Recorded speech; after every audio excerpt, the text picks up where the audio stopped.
नमस्कार। ये बातें उन लोगों के लिए हैं जिन्होंने खामोशी से एक बहुत मुश्किल साल का सामना किया है। हम यहाँ बात करेंगे धैर्य की, परीक्षा की और उसके बाद मिलने वाले उस दिव्य फल की। तुम बस सब्र रखना, हर साल बस परीक्षा नहीं होती, किसी साल फल बनकर खुद महादेव सामने आते हैं। कितनी गहरी बात है ना।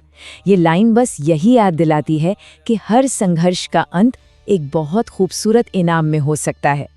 तो हाँ, ये विश्लेषण उन सभी के लिए है जिन्होंने 2025 को बस चुपचाप सहा है। अगर ऐसा महसूस हुआ कि बहुत कुछ खो दिया, बहुत टूटे और फिर भी आज यहाँ खड़े हैं, तो एक बात समझिए, ये साल हार का नहीं था, ये तो तैयारी का साल था। तो चलिए सबसे पहले हिस्से को समझते हैं कि आखिर ये हर साल इम्तिहान जैसा क्यों लगता है। इन मुश्किल सालों का असल मकसद क्या होता है? पता है, हर चुनौती का ना एक गहरा मतलब होता है।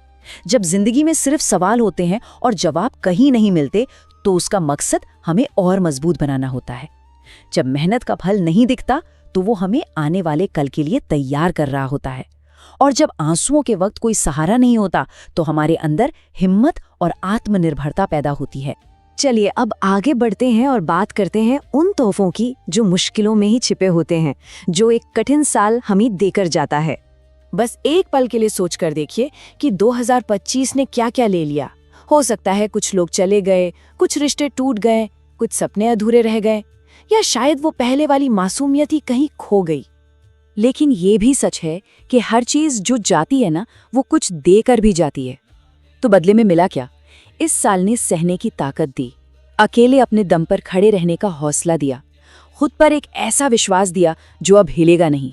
और हाँ, दुनिया को और लोगों को ज्यादा गहराई से समझने की एक नई समझ दी।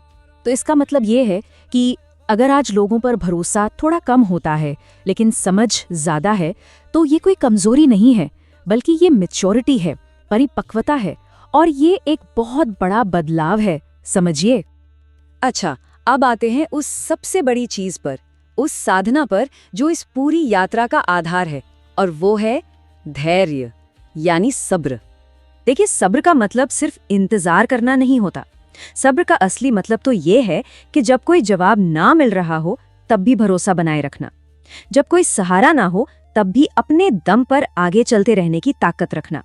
ये एक एक्टिव फेथ है, सिर्फ इंतजार नहीं। और कहते भी तो हैं कि महादेव को वो लोग सबसे प्यारे होते हैं जो मुश्किलों में शोर नहीं मचाते, बस खामोशी से सब्र रखते हैं। यकीन मानिए, इस खामोशी में बहुत बड़ी ताकत छिपी होती है। तो ठीक है, परीक्षा की बात हो गई, सबक की भी बात हो गई। अब बात करते हैं इनाम की, उस साल की जब फसल काटने का समय आता है। समय का जो चक्र है ना, वो बिल्कुल खेती की तरह होता है। कुछ साल होते हैं बीज बोने के, मतलब सिर्फ मेहनत करने के। फिर कुछ साल आते हैं धैर्य से इंतजार करने के, जब ऐसा लगता है कि कुछ हो ही नहीं रहा।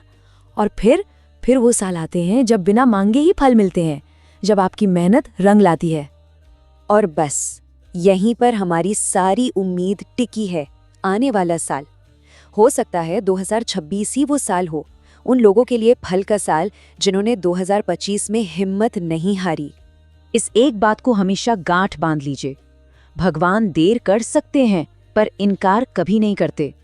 जो भी प्रार्थना की है, जो मेहनत की है, जितना सब्र रखा है, वो कुछ भी बेकार नहीं जाता।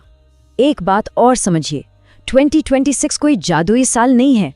ये असल में वो साल है जहां आप खुद के पास वापस लौटेंगे, बस इस बार पहले से कहीं ज्यादा मजबूत होकर। ये साल कुछ नया बनाने नहीं, बल्कि आपको आपसे ही मिलाने आया है। और कहा जाता है कि जब सब्र की परीक्षा पूरी हो जाती है ना, तो भगवान कहीं दूर से नहीं आते, वो चमत्कार बनकर ठीक आपके सामने आ जाते हैं।